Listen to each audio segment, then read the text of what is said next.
Now, me being who I am, again, a little too quick with words, I sat there, smiled.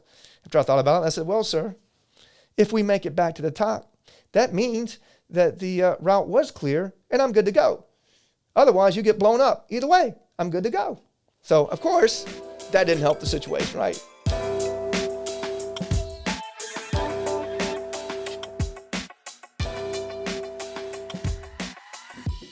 Woo! Hell State, we are back. Welcome to Building Wealth with Wheeler. Glad you guys are back. I'm excited about today. Today, we're going to talk about how you can take control of your career. For every one of you who've been beat down by your boss, feel like life busts you in the face every morning where you're like, oh, Lord, it's morning versus good morning, Lord. Here we go. We're going to talk about how you can take charge of your career. And not only that, but as always, in doing so, what are we doing? We're going to build our wealth. So let's dive in. Okay, but before I dive in, as I like to do, because I've been getting a lot of questions lately, and I don't want to just turn this into the me show, but it kind of is. I want to kind of answer some questions. So here's one I get a lot lately is hedge fund. You know, it's always funny. I always get asked questions about all of these, non-normal, investment. And again, people are looking for that silver bullet. But let's talk about hedge funds. Even for you, those of you who are in the know, and even for those of you who are in hedge funds, I'm not going to get into all the details of a hedge fund, but they probably are not doing what you think they are to do. They are, in essence, a hedge. That's why they're called hedge funds. Well, what's a hedge? That means it's a counter to I got my main investments over here, whatever that is I'm doing, real estate, stocks, bonds, mutual funds, whatever that is that I'm doing over here, that's my main engine driving. That's the chugga, chew, chew. And then just for whatever reason that something happens, a market correction or an episode in business that causes this main thing to derail a little bit, then that's where my hedge fund kicks in. So it's not an all or other, right? That's where people ran into problems, the whole Bernie Madoff thing and his hedge fund, right? All of these rich people. And oh, by the way, rich people, just because you're rich don't mean you're smart. Sorry, it's just not the truth. You're smart at whatever it is that made you rich, but just know that, right? So going back to hedge funds are meant to be a counter for your main investments. Here's another fun fact. Hedge funds, on the whole, do not capture all of the upside that they could, and they capture and they experience rather more downside than other normal investments. What does that mean? Well, let me break it down for you. That means that if this hedge fund was operating in a normal investment atmosphere, for layman's terms, you would get more in your normal investments than you would in a hedge fund. It means that if your hedge fund is earning 7%, normal environment, normal investments, it would be earning 10, you're only getting 7. You're not going to get as much upside, as much reward, as much win in a hedge fund as you think you are, which is sad, right? Because most people think, oh, that's what a hedge fund is. I'm in the know. I meet the minimum to get into this hedge fund that you're not in. I'm special. I'm Dallas. I'm $30,000 millionaire, but I'm in a hedge fund. I have no idea what it is. I can't get my money out. There's liquidity issues. Charge me fees I don't really understand. And oh, by the way, when the market corrects, I experience more of a loss than my peers do. Now, again, hedge funds are not a bad thing. They are a hedge. They're a part, like I say, they're like cereal, part of an overall healthy breakfast. If you eat cereal for breakfast every morning, I'm sorry, you're going to get fat. That's it, right? You eat crunch and munch all day, you're going to get fat. So if you just invest in hedge funds, it's probably not going to work out for you. So that's what a hedge fund is. For most of you, for the majority of people, they don't make sense. I would say if you want to put a number to it, when you start to have 5 million and above, then maybe hedge funds start to make sense for you. Of course, there's certain disclaimers and disclosures with all of that, but for the purposes of the masses out there, most of the people who are asking about hedge funds don't need hedge funds, okay? And for those of you who do have hedge funds, I would encourage you to dive down into the nitty-gritty and understand your liquidity, meaning when can I get in and when can I get out, and what are my fees, and exactly how does this hedge against my other investments. If you don't know those answers, why are you in a hedge fund, okay? You're with Bernie Madoff, right? Don't do it. Okay, here's the other question I get again. What's the best investment out there today? Again, in today's times, there is no silver bullet. what I would say is most people don't understand what they're invested in now or what they were invested in the past. All they understand is that they don't have as much money in their portfolio now as they did maybe 6 months ago. That's probably really most of you understand. So to answer that question for you, you got to go look and see what you were in. Why did your portfolio reduce in size? And then will it go back up? Maybe you stay with that, or where are you at in your retirement plan? Because mostly what I talk about is planning for retirement long-term wealth. So when you ask me what the best investment out there is, I would ask you, what are we using the money for? Okay, and then that will help tell you. But in general purposes, I mean, right now, I'll tell you what's hot right now probably is people like rising dividends, companies that pay a lot in dividends that are blue chip, that type of thing. That doesn't mean I'm recommending you go out there and buy it. I'm just saying they're very popular right now, companies that have dividends and that have paid dividends over history and will probably continue to pay dividends. That's what I see out there now. But again, I'm not recommending that to anybody. I would first tell you to go see what your plan is and see if that fits. And then here's another question I get, and I'm surprised I get this, honestly. It's like, why hasn't Mississippi State ever won a national football championship? Right? Well, first of all, we did win the baseball national championship last year. Ole Miss kind of stole it this year. I'll take it. It's Mississippi. I grew up there. I root for Mississippi teams. But Mississippi State is a national champion in baseball. Now, in terms of football with the SEC, and for you Texas fans out there, welcome to it. Both A&M and UT, I guess, coming at you. It's a little known fact, and I'm surprised it's little known. Mississippi State is known for its academics. I say this all the time. We're an academic institution, more so than a sports powerhouse. So if you want the absolute height in education and to be the best that you can be, I strongly encourage you to check out Mississippi State. Hell State. All right, current events. What's going on in the tech world and why does stuff seem to be crashing, okay?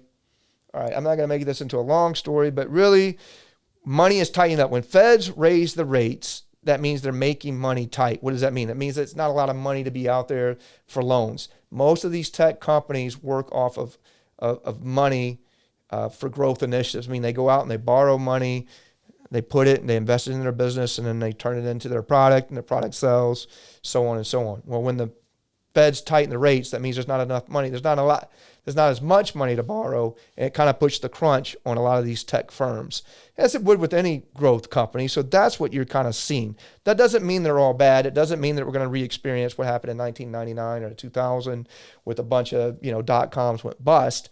I don't know that certain companies won't go bust this time, but it's not a repeat. For those of you who are thinking it's a repeat of 1999 or 2000, it's not a repeat. It's just a fiscal phenomenon that happens when feds tighten money. The more risky businesses or the more speculative businesses or the newer businesses or the smaller businesses tend to suffer the most first. But here's what they also tend to do. They tend to recover quickly as well. So I hope that answers that question. Here's one that kind of speaks to what we're talking about today. He says, Wheeler, I can't seem to get along with my boss. What should I do? Short answer is try again. Your boss is your boss. And if you work in a corporate world, HR's out there. But listen, HR, honestly, it's a joke. If you work at HR, I'm sorry. I know you probably have great intentions for your employees, but I had a class at UNT, University of North Texas up here that I taught, and we came to the chapter on human resources or human relations. And I said, what is the number one mission of human resources? Of course, all the hands go up, and I get the general answers, helping people, doing employee benefits, helping you be the best you can be, all of the touchy-feely stuff that HR like to put out there. All wrong, completely wrong.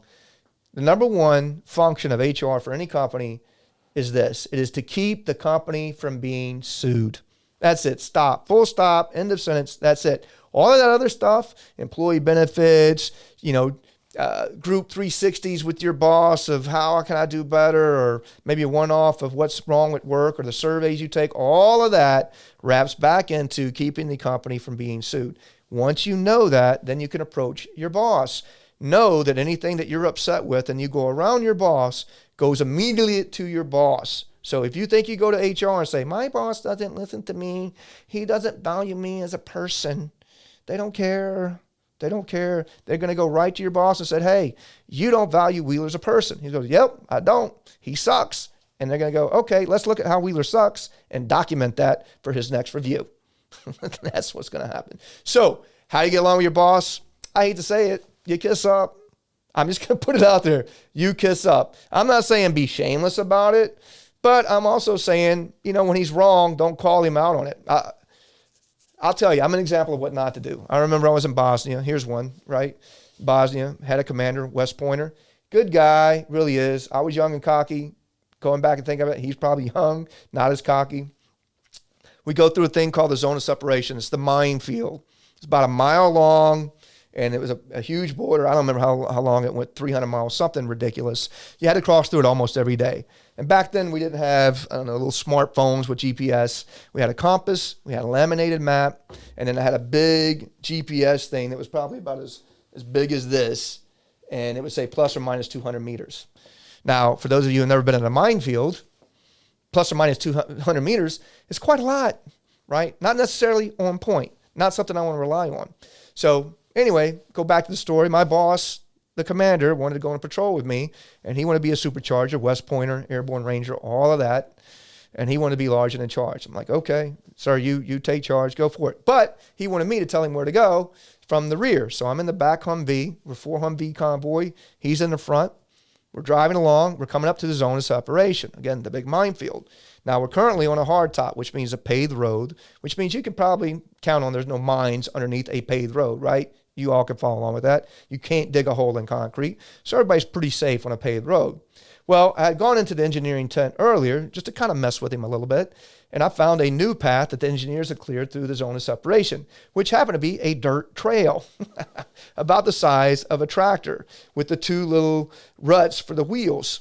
So we're going along. I call up to my commander and say, hey, turn right here. He brakes on the mic and says, are you sure right here? Yes, I'm sure. Turn in. So he turns in. And now he's getting nervous because we're seeing stuff blown up all over the place. Blown up vehicles, a blown up cow. Nothing's alive in this place. It's a minefield, right? Now he's getting nervous and he's calling back to me what turned into about every 2 minutes, turned into every minute, every 30 seconds. Where are we? What's our grid? What's our coordinate? And I would do things to edge him more like, well, sir, I'm pretty sure we're here. I think we're there, things that wouldn't really instill confidence that I knew where we were at any point in time. And again, when you're in a minefield, you don't probably want to hear that. So that was my way of joking with my boss. Guess what? Didn't work out so well. He came up. He said, halt the convoy. Get up here. I get up to the front Humvee. He slams the map down the desk. Show me where we are on this map right now. And so now I know the joke's over. I point, hey, sir, we're right here. And I had the Fister with me, and that means the fire control officer. He also confirmed where we were. My boss is very emotional at this point. I think his dad died in Vietnam, and he had a newborn on the way. And the evil Wheeler, this is the old Wheeler, kind of played into those emotions, and that's why I had him in the minefield. Again, not a great thing, not a great joke to play on your boss, but I said, hey, sir, we're right here. Well, now he's all revved up. He still doesn't believe it, and he looks at me and goes, when we get back to the command center, and I go into the command tent, and I see this route is not clear, I'm going to Article 15 you right out of the Army. Now, me being who I am, again, a little too quick with words, I sat there, smiled. After I thought about it, I said, well, sir, if we make it back to the top, that means that the route was clear, and I'm good to go. Otherwise, you get blown up. Either way, I'm good to go. So, of course, that didn't help the situation, right? So now he's really mad. So anyway, it just was bad vibes the rest of the tour between me and my quote-unquote boss. So why am I telling you that story? Yeah, you can be funny with your boss. You can try, and when they say, hey, I'm down on your level, just talk to me real. Don't do it. Don't do it. Just do yourself a favor. Kiss up. Look for another job somewhere else. Move forward and do great things. So I hope that helps. All right, so here we go. Let's look at topic 1, right? Careers. We're going to talk about careers. So I'm not going to lie. What's the best career out there? I'm not going to lie. Some careers are definitely better than others. Well, wait a minute, Wheeler. What about doing what I love to do? I want to do my passion.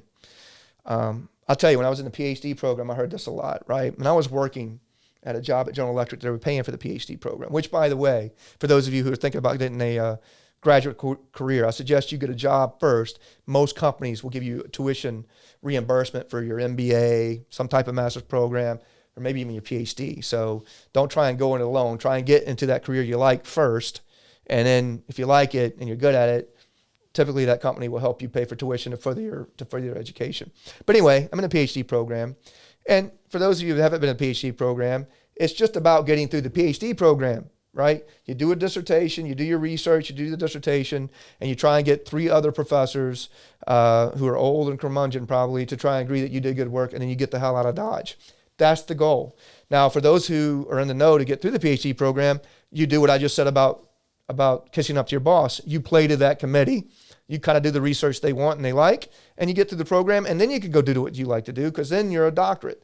Because before you get your PhD, no one cares what you have to say, right? But I ran into a lot of peers that wanted to do their passion. I want to do my study of the group social dynamics of I don't know, whatever indigenous tribe in Brazil is going on against the other indigenous tribe of Turkey, and see what happens. Yeah, well, no one cares, right? Let alone your committee. And so what happens is they get bogged down and they don't finish their dissertation, right? So do what you're told, and you'll move on. And then once you're the boss, then you can make the things the way you want to do. But anyway, going back to it, yeah, I know what it is to do what you love, but first you got to probably do what you don't love. Tell you, I had this story. I had a mentor at General Electric. Nice guy. He graduated at SMU. His wife graduated from Ole Miss. Both their parents were millionaires. They had money. His 2 kids he put through private school here in Dallas was the Ursuline and Jesuit, right? A boy and a girl. For those of you who don't know, those are very expensive private schools. Back then, I think it was, I don't know, 10, 15 grand, maybe 20 grand a year to put him through just the high school. He paid for that. Then he paid for them both to go to SMU. And for those of you who don't know SMU, it's about $250,000 to go to SMU. So now he put both his kids, he spent about probably $600,000 on his 2 kids' education. And what did they come out and do? Well, the daughter wound up being an art teacher, or some would argue got her MRS degree, right? I'm not sure if that's a Me Too moment thing or not. But anyway, what that means is she was really looking for a husband. She got her art degree. I'm not sure how that worked out. Bottom line is, I don't think she needed to pay $250,000 to get an art degree from SMU to be an art teacher. And then his son wound up being an entry-level tech at some engineering firm, and I don't think he ever remained to be an engineer. So what's my point of that story is, well, you'd have been better off talking to your kids about what they really kind of want to do versus just throwing them into the best and most expensive educational institution in the state of Texas just to see what happens, right? So I would encourage you, right, to look at what maybe you like doing. What is it something you like doing? And then will someone pay you for it? Here's another thing that might come back into fashion. And I think especially for the millennials and younger, right? They kind of see the boomers and the Generation Xers like myself coming out with a lot of school debt. And in that example, hey, I'm going to get $250,000 in school loans. I'm going to be in debt, 200 grand, and I'm going to come out making 30 grand a year. I don't need a financial calculator to tell you how many years of debt you're going to be in before you actually start experiencing some of the money that you hope you'll get a job in and the degree you got, right? So what's making a comeback right now?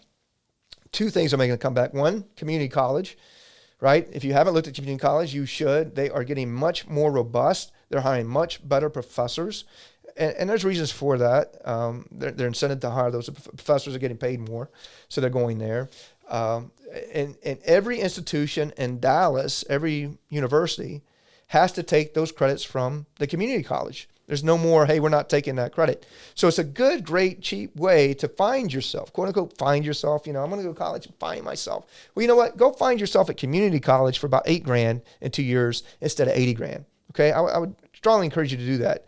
Unless you're bourgeois and you have rich parents, or you're rich yourself and can afford, to spend 200 grand to find yourself, right? Go to community college, find yourself cheaper. You know what? Have your friends help find you too. They'll probably give you a GPS, go, hey, you're right here at Collin County. Get to it. You know what I'm saying? So don't overvalue the whole find yourself thing. So that's the one thing. Community college make a comeback. The bigger thing that I'm more excited about is what we used to call back in the 80s, VOTEC. And I know a lot of you right now are like, what is that? So VOTEC. Wake up. VOTEC. VOTEC, Vocational Technical College, Diesel Driving Academy, baby. That's the stuff I'm talking about. Plumber, electrician, radiologist, dental hygienist, on and on and on. These jobs don't require a $250,000 education over the course of 4 years. Not only that, but they can pay up to six figures as well. Those are coming back into fashion. Now, why did they fall out of fashion? Why a lot of you don't even know what the heck I'm talking about? Well, back in the 90s, and I'm not getting political. This is not political. I'm not for or against. It's just a matter of fact. The Bill Clinton administration came back and tried to re-educate the public workforce. We had a lot of coal miners, a lot of these blue-collar jobs, a lot of stuff with NAFTA was going overseas to Mexico, Canada, China. A lot of these blue-collar line worker jobs were leaving. And so what Bill Clinton said was, well, we just need to re-educate everybody, and you all need to get white-collar jobs, and we're going to make the institutions help you for that. And so all of those vocational jobs fell out of favor. High schools quit doing it. They lost funding. So they're not providing VOTEC again, and they haven't for a while. But now you're starting to see that come back. Because why? Because we need plumbers, electricians. Not everybody can be a doctor and a lawyer. Or if they are, what do we got? Nothing but a bunch of doctors and lawyers. I mean, I think Judge Smells in Caddyshack said it best. The world needs ditch diggers too, right? Ditch diggers make a lot of money. I make fun of that, but ditch diggers can make $100,000, $150,000, right? With your right company. If you own the company, if you do those service type jobs, you will make that money. So I encourage you to go back and not pull out a top 10 list of the top, paying. I have that here. What are the top paying jobs? I'll go through that. I wouldn't do this, but here, you're going to get stuff like physician, $208,000. Orthodontist, $208,000. Physicians, $208 more. $750. I know a neurologist at Parkland makes $750,000 a year. So, anesthesiologist, $500,000, $800,000. Obstetrician. So you learn about doctors and surgeons. Pilots can make $100,000, $200,000 a year. I wouldn't do that, right? I mean, very few people are going to say, I want to be a doctor or a lawyer. That's what those lists are going to get you. Now, I pull up VOTEC jobs. Look at the same thing. Construction manager, $97,000 a year. Elevator and escalator installer and repair. You know those things that go up and down, right? That are broke all the time, right? People tend to want those repaired. That's paying, what's that paying? That's paying like $80,000 to $100,000 if you own the, there it is, $88,000 to fix the elevator. Radiation therapist. Let's say, I want something with a little bit more prestige. Okay, so let's say you're working and you're helping people with cancer, but you don't want to be a doctor. You don't have time to go to college or the money. Not only college, but after college. Radiation therapist, right? $86,000. Pretty good to me, right? Nuclear medicine technologist, $80,000. Dental hygienist, $80,000. I know one dental hygienist makes $120,000 here in Dallas, right? Electrical engineering technician, not electrical engineer, but a technician. Here's the funny thing. Electrical engineering tech makes $70,000. A starting electrical engineer at a small firm may make $45,000, $50,000. Right? Yeah, some guys are out there making 90 coming right out, but they typically have the pedigree degree from a great college. But if you're just coming out of, a lower school, you're not making that. So what's my point? My point is to take, here's one. Aircraft avionics equipment mechanic technicians, $66,000. I know one guy went in the Army as a mechanic, and, as an E5, as a sergeant, you're making probably, $20,000, $25,000. I don't know, you can look it up. It ain't a lot. You're not bragging about it. Now, after 4 years, he got out, works at Lockheed Martin. What's he making at Lockheed Martin? $160,000. Not bad, right? No college degree. You don't have to be in college to be a sergeant in the Army. Officers in the Army. I came out, I was making, $23,000 in the 90s as an officer in the Army. 4 years, you got to go to college. 4 years of college, $23,000. I got out. I got a job with General Electric, making $70,000, right? That's with college. That's also with an MBA. And that's in year 2000. Making about $70,000, $75,000. Okay. Now take that same scenario. Say if I was a sergeant, went in as a mechanic, which I could have done, got out after 4 years and went to work and got a $160,000 job. Which one would you want to do? Okay. Man, I wish I could go back and talk to myself. So that's what I'm telling you. Expand your horizons and don't just poo-poo any job that doesn't require college. Now, let's jump into why is that? Why do we tend to poo-poo those jobs where you don't have to go to college? Well, again, I go back to socialization. Again, it's no secret I have a degree in sociology, socioeconomics. It's kind of how I look at things. And you look at theory here, you come up with what happened again starting in the 90s. Hey, you need to go to college to get the kind of job you want to be able to grow and move ahead for your family. Before that, in the 50s, they had the New Deal, and they said, hey, we're going to have a house and 2-car garage for every family. Why? We were the only superpower left after World War II. And of course, we had all the money and a lot of blue-collar jobs, production jobs, and it was a reality for a lot of people. And that's where you see the Leave It to Beaver shows and all of that. Everybody's happy in the 50s, making money. Of course, obviously, there were still problems in terms of equality of things of that nature. But fiscally, the country was going well. And you didn't really need a job. You didn't really need college to get those jobs.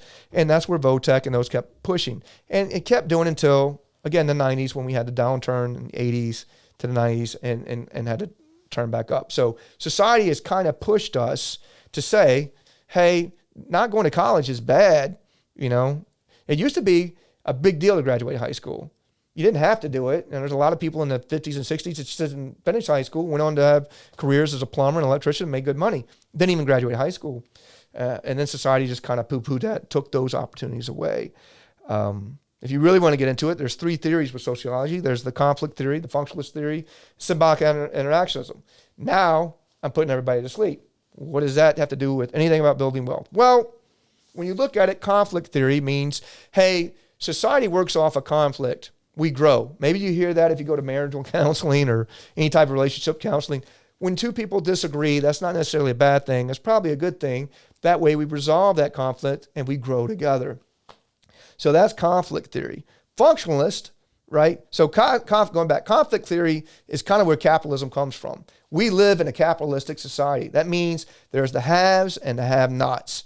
That's just the nature of the beast today. I'm not saying that's the right thing. I'm saying that's what we have today. That's the hand you have been dealt. You can fight against that hand. You can try and change the world if you want, and maybe eventually you will succeed. Meantime, you're going to be broke.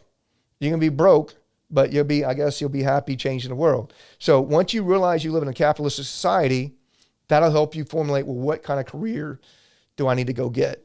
Okay? Functionalist society, functionalism means we all have a part to play.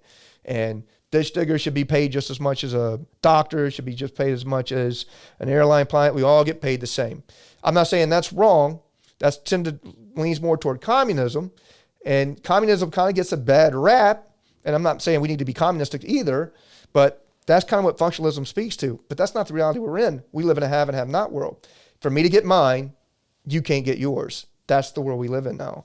And then we got symbolic interactionism. So that's where things like TV commercials, billboards, this is why we have social influencers. You see somebody with wearing a certain product, or this is cool or that's cool, the Kim Kardashians of the world. That's where that comes in. So why did I go through that? Society is pushing these things on you that are out of your control. And that's why college has been pumped up and jobs that require no college have been pumped down. But what I'm encouraged to see is that the younger generation has seen through that, right? Fought through that, to you guys' credit. And you now realize that you don't need to go to college to make a living. You can be things like your own entrepreneur. You can start things like being a plumber and make $200,000 a year, being an electrician, social media, whatever it is that you do. You don't necessarily need to go pay 4 years of college to get it. I think college will continue to increase in price as it is a business. And I think people are going to really start relooking that and say, listen, it's not worth, again, I don't want to come out of college $250,000 in debt and having a $40,000 art teacher job. There's no ROI in that. And that's not the world we live in. I had a plumber, right, come put it in my tub. And I live in an old condo, and it's like a fiberglass tub, had a crack in it, and he had to replace it. And was going through, I said, man, he kind of, I'm not going to lie, he smelled a little bit. And he said, hey, sorry I smelled. I just came from another job or sewage back up. And so sorry about that. I'm like, hey, no problem. But man, that's tough, huh? That, a lot of your job is kind of smells, right? I mean, you have to deal with those tough smells. He goes, that's okay, son. He's about 77 years old. That's okay, son. That's just the smell of money. So what am I saying? Just go out there and get a job that doesn't necessarily require college. Look at things that you like to do and pay money. Let's look at some of the absurdity of some of our career judgments, why we want to go to college.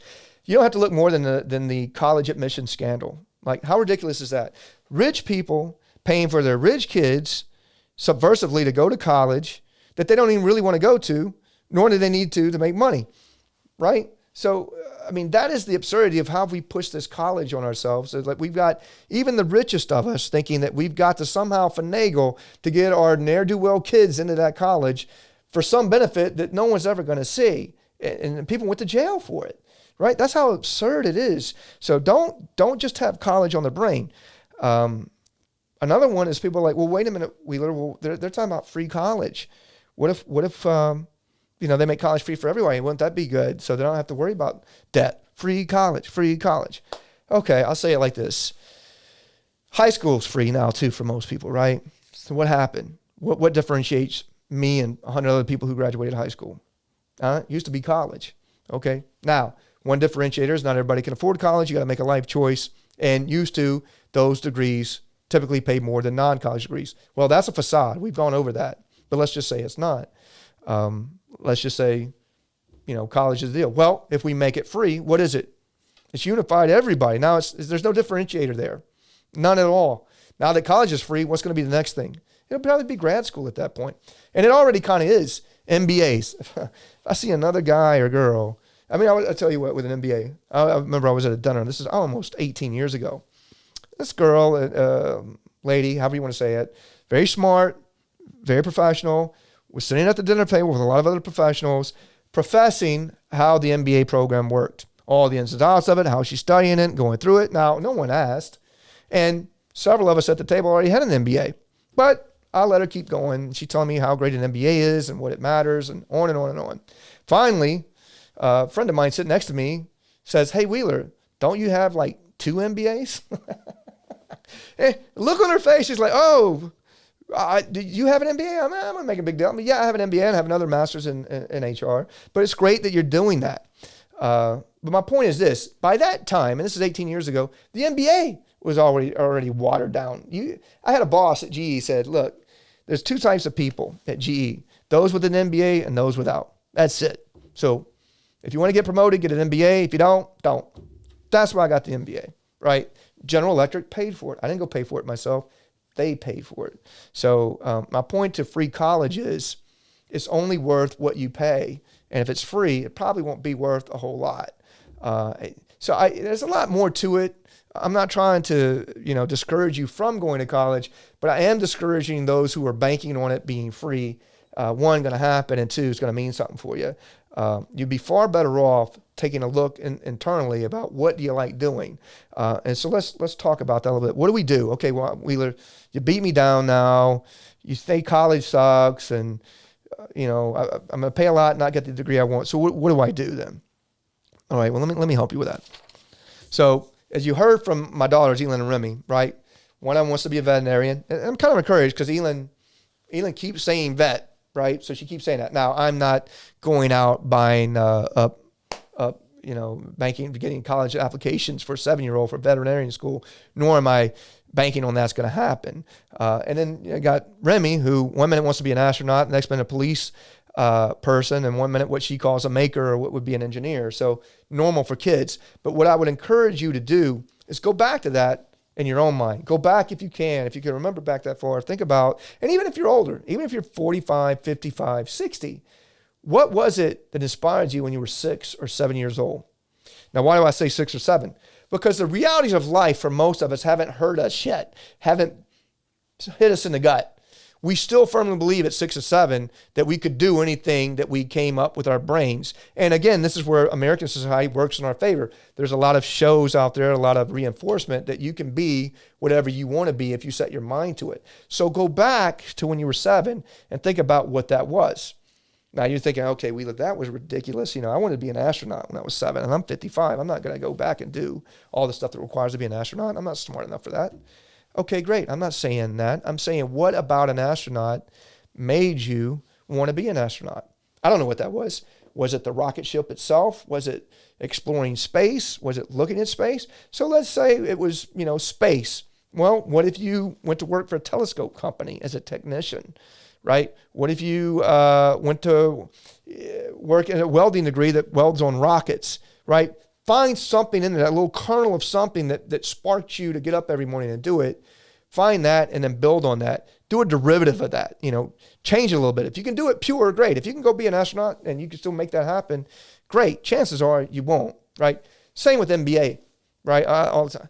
So these kids that want to be an NBA player. Well, only the top 1% of basketball players get to be an NBA. I mean, what is it, only like 32 teams times 10? I mean, it doesn't take long to do the math. NFL, professional sports, I see it all the time, parents paying tens of thousands of dollars for the high schoolers to try in the hopes that they'd be in an NFL because there's always one bell ringer that did it. You know what? You'd be better off doing something sports related. I don't know, is that sports broadcasting? Is it working on sports equipment? Is it sports equipment manufacturing? Something of that nature. But my point is, go back to when you were 6 or 7, find what got you up or excited, think about it, and then try and gear towards that if you're in a job that you currently can't stand. But what you don't want to do is just take a job for money. You've heard of this cliche, hey, making money isn't going to make you happy. Yeah, it does. I mean, making money makes you happy, but if you're doing something you don't like to do and you're forced to do it a lot, it's horrible. I'll tell you, when I went to work for Samsung, they pay me twice as much as what GE paid me, a lot more responsibility, but we worked almost 24/7, and it was needless work. It was busy work. There was cultural imbalances. I wrote a whole dissertation on it. If you're so inclined, you can go Google it. But it just didn't work out. I was the most miserable in my life when I worked at Samsung, but I made some of the most money in my life during that time, but I was the most miserable. So don't let money be the deciding factor. It certainly needs to be somewhere in there, but I would say if you want to put a percentage to it, I would say only make it be about 25% of why you're doing something. But if you're just going at something for money, I mean, at that point, and I hate to use the word, but you're just a prostitute at that point. If you're just doing something for money, that's the definition of prostituting yourself. I wouldn't do that. You won't be able to last doing that. You think you will, especially if you're younger. You think, I don't care what they pay me. If they pay me $500,000 a year, I'll do X. It won't last. It won't last. You'll be miserable. You'll lose a couple years of your life, probably some friends, and some of your family won't like you. You'd be better off doing something you like for $50,000 versus something you don't like for $500,000. I mean, been there, done that. So I'll tell you, why did I join the Army? Listen, I had no idea, right? I had no idea what I wanted to do coming out of Mississippi. Options were limited. We didn't have the greatest guidance counselor. My family had a history in the military. Both my grandfathers, one was in World War I, other was in World War II. It just seemed I had an uncle who was a colonel in the Army. Seemed to be the thing to do. And here's the rub. When I went through the school, right, ROTC, and graduated, I had to pick what I wanted to do in the Army. I hadn't given it any thought. I had no idea what I wanted to do in the Army, right? For some reason, I put infantry down. I'll tell you, infantry's hard. If I could go back again, I would have put quartermaster, right? And so people are like, why'd you get out of the Army? Because the infantry is hard. And yeah, it's great, and there's fun things. You blow stuff up, you shoot at things, you run around, play soldier. But at the end of the day, it is a lot of work. You're deployed a lot. You're tired. You don't make a lot of money. And for every 2 months of fun, 2 months of work, or what do you say? For every 30 seconds of fun, there's about 2 months of work involved. So I didn't give it enough thought to think about what did I want to do in the Army, right? So I'm telling you that story. So give some thought about what you want to do. There's a great book out there. I know we don't do books anymore, but it's called What Color is Your Parachute? I think it's still out there, and you could probably get on Amazon Prime. Or you know what? Better yet, there's a little thing called the library. Instead of you spending that money, go to the library, and they'll order it for you. You may have to wait a day or two, and then you can just get it, and it's free. I know for you kids don't know about the library, you get these books for free, read them, and turn them back in, right? It's a great, wonderful thing, the library. I would encourage you to read that book, and I hope figure out what it is you like. But to kind of put it succinctly, I would say, hey, look, think about what it is you like to do. Again, go back to your 6, 7-year-old self. What is it that you like to do? And then the main question is, do you think anybody will pay you to do that? I mean, if you like to sit around in diapers all day eating Krispy Kremes, Great. Is anybody going to pay you to do that? Now, if you want to turn that into a social influencer thing, maybe you get paid to do that now. I don't know. But two key things. What do you like to do? And will someone pay you to do that? If they will not pay you to do that, is there a derivative of that? Is there something close to that or that touches on that someone pays for? Okay, start with that. Then, when you answer those two questions, ask yourself, is it scalable? Is it sustainable? What do I mean by that? Scalable. Can I grow not only financially in this career, but as a person? Will I learn more? A lot of people forget that in terms of careers. If you just look at it monetarily only, you're going to feel empty after a while. I've seen it with people who make less than 50 grand. I've seen it with people who make 800 grand, 2 million a year. If they're not growing mentally, emotionally as a person, the amount of money doesn't make them happy. They get depressed, right? And then when you get depressed, you don't work as hard, and then the money starts to go away. So is it scalable in that regard? Not only monetarily wise, but can you grow mentally with it as well? And sustainable. Can you keep doing that type work? So, I don't know, take Evel Knievel, for example. If you want to be a daredevil, great. But can you do that when you're 60 years old? Probably not, but you could probably do a derivative of it, right? So if you want to be a daredevil for about 5 or 10 years, or take, what's his name? Johnny Knoxville talks about this in an interview with Howard Stern. He can't keep doing Jackass at 50. It has literally beat his body down. He wants to mentally keep doing it, and he fell into depression because he can't keep doing it. And so now he's seeking a derivative of that. He's producing more of the movies, doing other offshoots of that. So again, sustainable and scalable. Think about those things. And then can you make other people's lives better, right? I hate to put that last, but you kind of, I'm not saying it's the least thing, but if you can't do the other things first, then that doesn't matter. That, as cheesy as it sounds, is what's going to make you complete in your career. If you don't feel like you're ultimately helping people, I do not care how much money you are making. Some people will say, oh, well, if I make $500,000 as a stockbroker, then I'll take that $500,000 and go help the kids in Uganda or whatever it is. Yeah, maybe. I highly doubt it, and it probably won't last. So you're better off with a career that can dovetail in with helping people too. It doesn't have to be something highfalutin like, hey, I'm helping feed the villages of Lower Mississippi or whatever you want to say. It can be something like helping kids in school read better because you work for Harper and Row and they produce books. I mean, you think about that. Think about the vision, mission statements of your companies. That's why those companies have them, right? If you don't have a higher purpose, you will not enjoy working where you're working. Okay. So sometimes you can't find exactly what you love to do, or no one's going to pay you to do it. Again, I tell you, find something in a job that you can do that will help you make that difference. There's a movie out there, I don't know if you saw it, Mr. Holland's Opus. Again, it's an old movie. That's how old I am. The guy, Richard Dreyfuss. I'm not a big Richard Dreyfuss fan. I don't like the movie, but it speaks to what I'm saying. He wanted to be a band entrepreneur, what do you call it, an opera leader or a conductor. And he's going to write this great masterpiece, conducting piece, and that's what he wanted to do. Well, guess what? No one hired him to do that. So he wound up being a high school band leader. And then for 20 years, that's what he did. He wound up retiring, and that's the movie. Spoiler alert.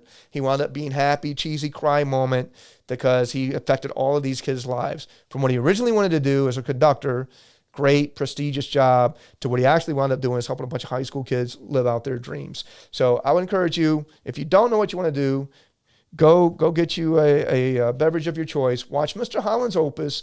Get the book, What Color's My Parachute. Go through those steps I told you. And you should be good to go. Now, the last thing I'll leave you here with is that just remember that, all the things I told you is great, but whatever you make, the key to this thing is whatever you make while you're working, 50 grand, 100 grand, 200 grand, that's what you're living off while you're working. That's typically what you're going to be living off when you're retirement. All right. And why do I say that? Because a lot of people come in and say, well, I made 50 grand a year for the last 20 years, but I want to spend 200 grand a year in retirement. Wake up, not happening. Okay, you can't do that. Now, I'm not saying forego your life stream of 50 grand a year job just so you can make 200 grand in retirement. But I'm saying in terms of you guys, because we always talk about building wealth. In terms of building your wealth, just realize what you do throughout your life. That's kind of where your limitations are going to be in retirement. Don't think you can earn 50 grand a year for 20, 30 years, find some super duper investment when you turn 70 and turn it into a $200,000 income stream. Just not going to happen. Thanks for listening. Tune in next time. We're going to talk about how to get grandpa and grandpa's money tax-free. It's going to be a great day.